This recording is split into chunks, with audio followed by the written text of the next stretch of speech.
你现在收听的是《丞相起风了》，我是 Kelly。Hello，我是 Winnie，Welcome on board，欢迎搭上我们这艘行销的小船。我们每周会从社群还有论坛上挖掘一些行销圈的热门议题，让我们两个人的不同观点一起来聊聊行销圈发生的大小事。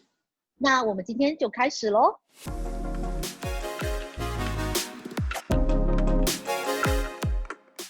那我们今天要跟大家分享的主题呢，是11月16号这一周的行销新闻，就是很多人讨论的 IG 到底在干嘛。这个礼拜呢，上礼拜改了非常多的内容，相信有很多 IG 的重度使用者都有发现，上个礼拜 IG 有3个重大更新。第一个就是 IG Shop 取代了原本按爱心的位置嘛，那第二个就是 IG 有新增了一个 IG Guide 的导览功能，有点类似那种 IG 的微网志，然后让使用者可以新增一个 IG 的长文。那第三个呢，就是在某一些英美系国家已经有关键字搜寻的功能，也就是说其实有很多人就是可以透过 IG 的搜寻，然后去找到你想要找的贴文内容，就不会像是说过去你只能直接搜寻 hashtag， 它的搜寻功能就很弱嘛。那其实在英美系国家已经有6个国家开放在测试，说可以透过某些关键字找到特定的贴文，让你可以找到你就是喜欢的贴文内容这样。上个礼拜的 IG 改版3个功能里面其实我个人最不喜欢的改版就是 IG Shop 取代了原本按爱心的位置，因为我每次其实已经用 IG 用那么久了，身为一个重度 IG 的使用者，其实每一次就是点进来 IG 就会想要看那个通知嘛，可是现在它IG Shop 取代了这个爱心的位置，你就会很容易手滑，然后按到那个 Shop， 然后你要去找爱心的时候又要再花一些时间，非常麻烦。我跟你讲，就是平时有没有，我之前有讲过说，因为每一天我们滑 IG 的时候，我觉得就像你所说的，最常按到的就是下面爱心的那个嘛，就是我们所说的 activities 那个，看看有没有什么通知啊之类的。但是老实说，我觉得 IG 是故意去布置这个的局。为什么说它是一个局呢？其实大家如果有留意的话，在2020年，也就是今年嘛，今年5月20号左右的那个时间嘛，那 Facebook 的创办人他那个时候其实也讲了一句话，就是他觉得未来 Facebook 跟 Instagram 他们2个都会是走向电商的这一个方向。所以其实这一块东西，就像我们所说，它在里面其实已经潜伏了超级久的。因为大家都知道 Facebook 跟 Instagram 一直在做的是什么呢？一直在做的就是找你的喜好，然没后错，演算法。对，它的演算法一直在干嘛？就是你知道吗？我们以前都说在网上面学知识，有没有越学越多？但是如果你是重度依赖社交媒体者，比如说你很依赖 Facebook， 你很依赖 Instagram， 然后呢，其实你的知识层面会越来越窄小。为什么？因为你喜欢看的东西，你就越看越多，然后你不知道的东西，你就会完全不知道。这个是我一直在跟，就是比如说跟我年纪层不同的朋友啊，或者说我跟某一些客户在讲的时候，有时候会说你有没有看过哪一个广告？他会发现他永远都不可能会看到那个广告，比如说卫生巾，有没有？假设比如我今天跟一个客户男生，我在跟他聊那个广告。假设他没有女朋友没有老婆的话，他是永远应该是不太可能看到那个广告。有没有他？因为那个卫生巾他就不会打这种客户嘛。就讲远了，回来。没有，我可以懂那个感觉其实就是因为 IG 的，就是 Facebook 跟 IG 的演算法，其实就代表它算得很精准嘛，所以你就变成说你的同温层会一直在那个同温层里面取暖。可是其实我也有特别去研究一下，就是 IG Shop 目前的推给我的演算法的推荐的东西。其实老实说，我不知道是不是因为它还在实验性质吧，所以我就觉得我点进去，我滑了一下，它里面的内容其实比较粗略的感觉，它感觉就是可能是知道说，我可能是一个女生，它就推一些女性的商品，比方说衣服或是什么之类的，就是推女性商品给我。可是其实以我自己的兴趣取向来说，它跟我的兴趣取向没有那么符合，所以我在想说，也许未来它的演算法就是养久了之后，可能会越来越精准，也说不定。因为我刚刚想说，你知道为什么你会觉得它没有很精准吗？那有一个很大的原因，是因为你可能没有经常的去按有 shop 的 IG 的 account。哦，因为真的对哎，我跟你讲说，因为自从它这个改版之后，或者说是在之前 IG Guide 已经出的时候，我就做了一个小测试，我就不断的去看那些已经有产品的一些 IG page，然后呢，我看完之后，我甚至还按那个 product 去看，所以我今天当我打开我的 IG shop 的时候呢，我又看到那个演算法精准了很多，所以我在估计的一点就是，可能 IG 它之前或者跟 Facebook 之前的话，他们的演算法可能没有深到在这一块，所以这一块的话，其实它放出来又有另外一个原因，就是说，接下来我们 IG Shop 的演算法可能有机会跟我们平时 Post 的演算法会不一样。我觉得这两块东西它可能是单独的演算法在做，就是单独的人工智能在背后做这一块东西。啊，也许有可能呢，因为其实我刚刚讲的就是我觉得没有很准嘛，但是我自己是觉得它有达到一个效益，就是让平常可能就算你很少在玩 IG，它就是让你，它就故意设了那个位置，然后让它非常非常的明显，就是打 IG Shop 就是大量曝光，让你就对，算不玩 IG 的人，你也可以知道说 IG 现在有 IG Shop 有一个电商功能咯，就是在这里你怎么样就是都会看到这个东西。那未来它可能做一些，即使它可能又把它改回原本的版面，但它已经达到一个目的，就是 IG 它有 IG Shop，你可以在这边购物，它也达到曝光，告诉你还有这个功能的目的。那我觉得未来可能还要再去推其他的东西，就会更容易一些吧，因为大家就已经知道说，哎，可能有这个功能。像他上个礼拜又有推出 IG Guide 嘛，也许他可能会有对，一些其他的应用，让 IG Shop 可以更活络在 IG 这个平台中。绝对绝对，我觉得你刚刚说的这句话很对，因为简单来说嘛，IG 跟 Facebook 一直在培养我们的习惯嘛，有没有？然后 IG 嗯，Shop 我觉得也是在培养我们的习惯。我在想说以后啊，就是我们的不要说下一代啦，就是比如说现在是00后嘛，之后可能就是10后嘛，2010后有没有？那一些的小朋友的话，其实他可能以后会以为 IG 它根本就是一个电商平台。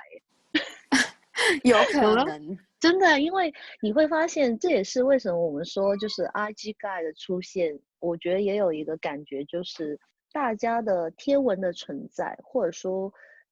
包括之后可能会有短影片呐、或者说现在有影片或者有 live 的那些东西，可能所有这些东西到最后的存在，都是为了去宣传那个 shop，就所有东铺陈西是很久。对，铺陈很久，它所有东西可能你想到最后，可能哦，细思极恐哎，有没有？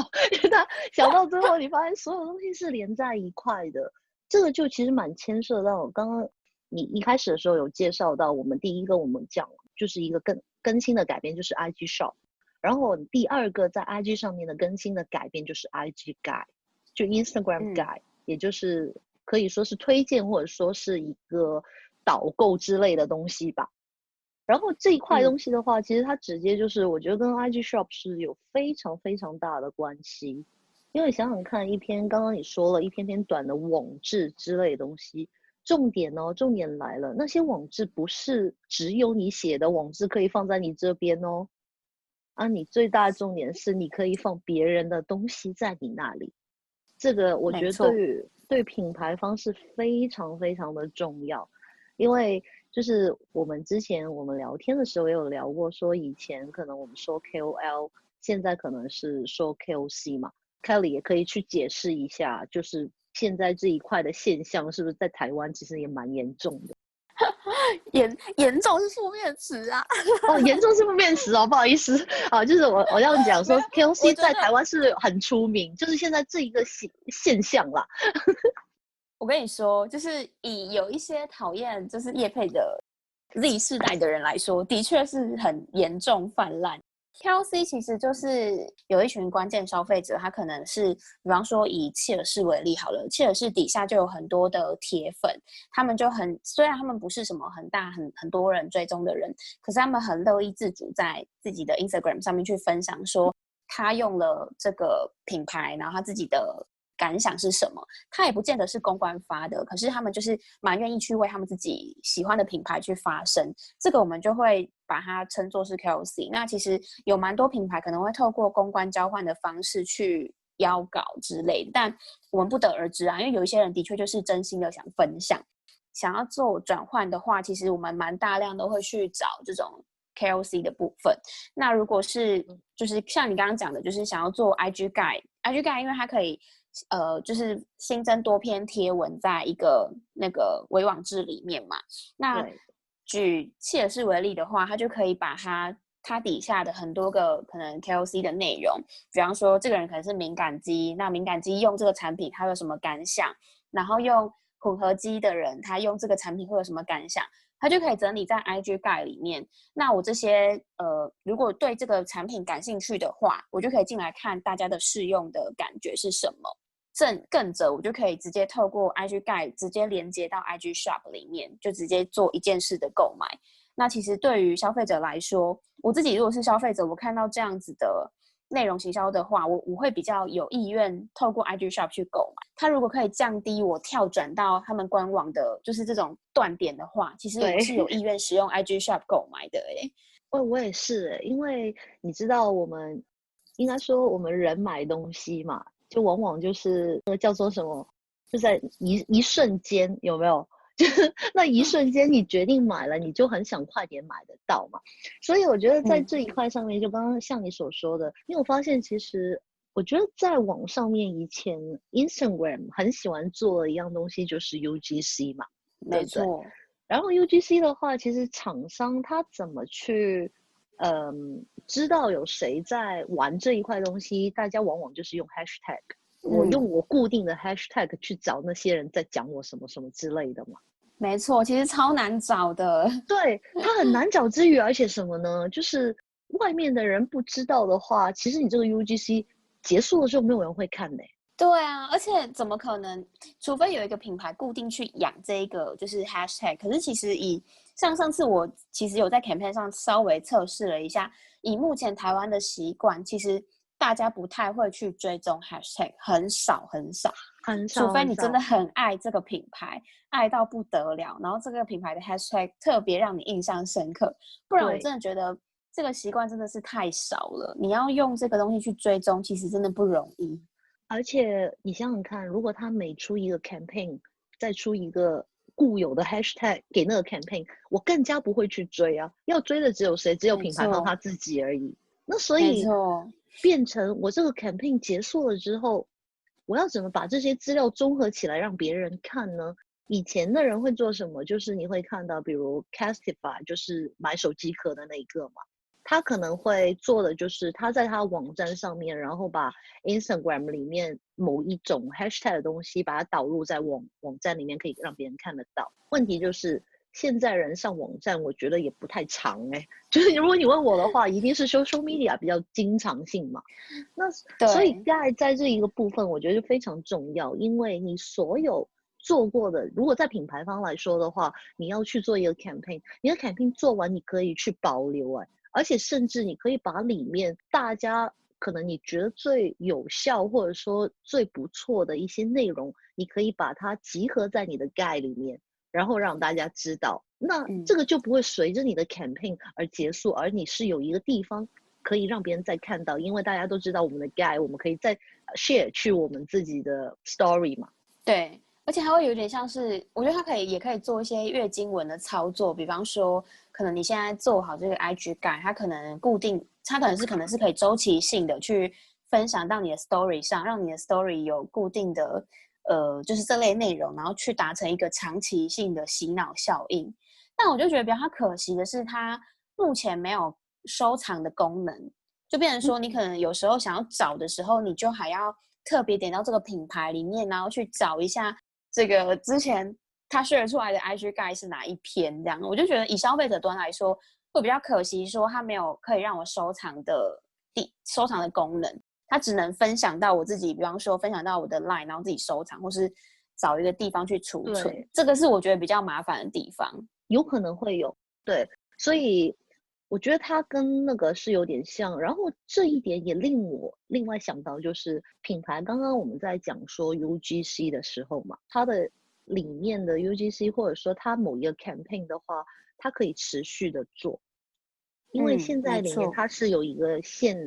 就是它有一个 limit 嘛，就是比如说可能30篇 post 而已，但是如果说我就假设你可能这30篇，然后你可能下一个年度或者说下一个季度又找了另外30个人来帮你写这个东西的话，啊，你就可以直接把里面的东西换掉。对，因为就是它可以持续去更新啊。真的，而且我跟你讲哦，我想了一个很有趣的点呢，就如果我今嗯，天呢是想做一本网上杂志好了，我可以把我的盖当做我的网上杂志。其实它还蛮适合的诶，我觉得它也不一定要把它更换掉，说不定它就是可以每个月都一期，只是我不确定它上线是 IG 盖它有上线吗？就是只能新增几篇。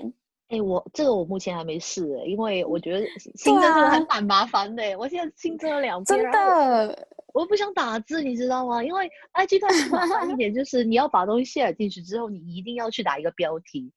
就我在想说，就是本来不吸引人的就有标标题。题了吗？气死！对它给我的感觉很像是那种部落格，你可能会写一个懒人包，然后就统整对说你这部落格里面有什么有料内容，然后就可以一篇一篇的点进去看，而且你就是它在点的过程中，它其实是不会跳出的，所以我就觉得对我来说，我真的还蛮喜欢这个功能。而且其实我在想啊，就是 IG Guide 它会不会之后其实也会有助于刚刚讲，就是它那个 IG 不是有新增关键字搜寻，可以开放让读者，就是他们对可以去透过关键字，然后去找到贴文啊之类的。那假设它未来如果是把这个关键字搜寻功能，比方说它可能搜寻的球鞋推荐，它可以一次搜寻post 跟上 shop，然后还有 guide 之类的。我随便举例啦，就是你可以嗯，选择你要看长文还是你要看单篇的之类。因为其实我之前有看台湾这边的报道，其实目前有蛮多 Z 世代，就是小于25岁以下的台湾的消费者，他们已经都是有一些人有一些比例是会在 IG 上直接做搜寻行为的。所以其实我觉得以 IG 目前的搜寻行为，就是只能用搜寻 hashtag 或搜寻地对标，其实是蛮可惜的。所以我在想说，他可能看到这个趋势，所以就积极推这个搜寻功能。而且这个其实对于 IG Shop 来说，其实也是蛮有帮助的。对，没有错。你刚刚所说那个搜寻功能，你知道吗？就是嗯，如果你有按进去那个 shop 里面的话，它其实它会有一个，你在上面按进去的时候，你会有一个叫做 Explore Guide 的东西。也就是说，哦，其是吗？实啊，对你留意一下，它有一个叫做，就你按进去的时候，它上面有4个不同的按钮嘛。就一个就是 嗯，Browse，就是你去看那个 shop，然后第二个的话就是 Editor's Pick，就比如说编辑推荐的一些产品之类的嘛。然后后面的话呢，对对对，你就会看到有一个叫做 Explore Guide，那个意思就是说，其实 IG 出 Guide 跟 IG 的 Shop，其实它本来就真的是连在一块的。就是想要让你有这个习惯，然后大家就可以透过有点杂志型的方式去阅读你现在有的商品。假设是 L 好了，L 可能就是可以直接用这个 Guide 直接推荐，就是一系列的秋冬单品。你要买眼镜啊，买外套，买什么一次都给你看好。对，其实它变得就会很方便嘛，整件事情。对啊，我也很期待说有一些旅游部落客啊，像我每次在做旅游规划的时候，我就会很麻烦，我就可能我现在其实都用 IG 在做规划旅游，所以我就可能假设像我上个礼拜六，我就突然跑去新竹，然后我就直接用新竹景点这个关键 hashtag 去找景点，然后因为它的景点就会散散的嘛，其实我就会很期待说。未来可能会有一些 IG guide，然后去整理说新竹景点可以去哪里哪里哪里，然后一天行程可以怎么规划。哎，我很同意耶，因为你知道我们以前收藏的时候很麻烦，就会你可能看关键字，然后你可能会开一个叫做有没有收藏的资料夹之类的，然后你就进去里面去看嘛。然后现在的嗯，话，我觉得整件事情就会变得很方便。这里要提醒大家一点是什么呢？就是当你看到喜欢的东西，记得收藏哦，不然的话你找不到它，放去你的盖里面。哎、真的，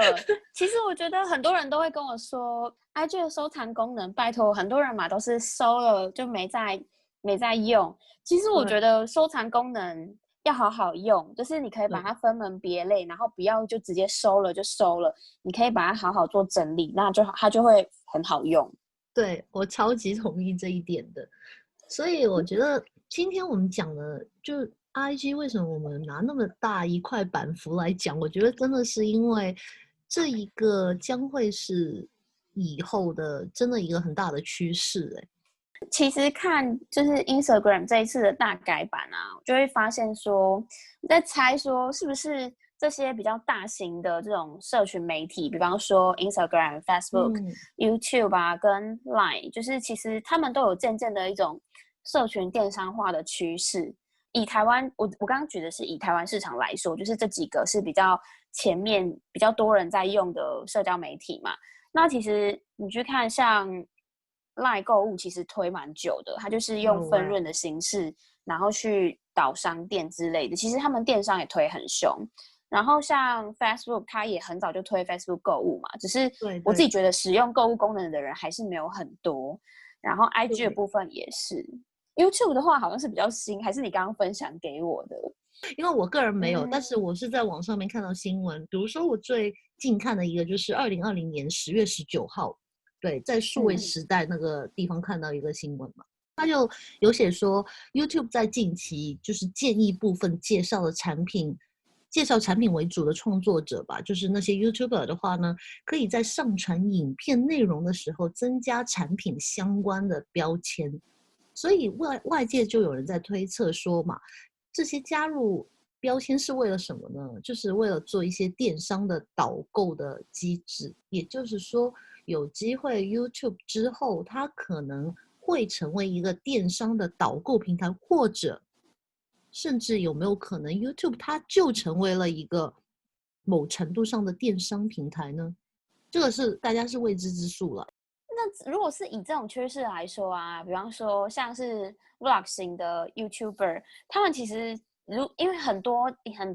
那个观众他们都会问嘛，那如果我对是这个 KOL 的话，我干脆我就直接在那个频道上面直接把那个问的就是衣服穿什么链接全部都贴上去，如果他对可以分润给我，那真的很方便，因为的确而且对于厂商来说，我就更可以知道说这个 YouTuber 有没有带到收益再给我，就是我就可以更知道对对，说它的转换是怎么样。因为现在你就只能放在说明栏里面，其实没有很直觉。真的真对，的，而且这一块带来了什么商机呢？所以你会想到，为什么我会讲说 YouTube 有可能？当然，我不是 YouTube 的创办人，不然的话，我觉得这绝对是一个发展方向。因为，我这样子讲好了，就是大家都有发现嘛，内地就是导购平台，不要说导购，或者甚至在对导购啊这样讲，那其实大家都会说抖音嘛。其实基本上真的没错。是从抖音开始做这个导购，他在用什么？他在用一些短的影片在做导购。所以你有没有发现，IG 其实还有一个东西，就是日本啊、美国他们已经在用的东西，就是 Real。IG Reels，对没，Reels，错。如果大家有发现的话呢，如果你在爬一些外国的文章的话，你会发现 Reels，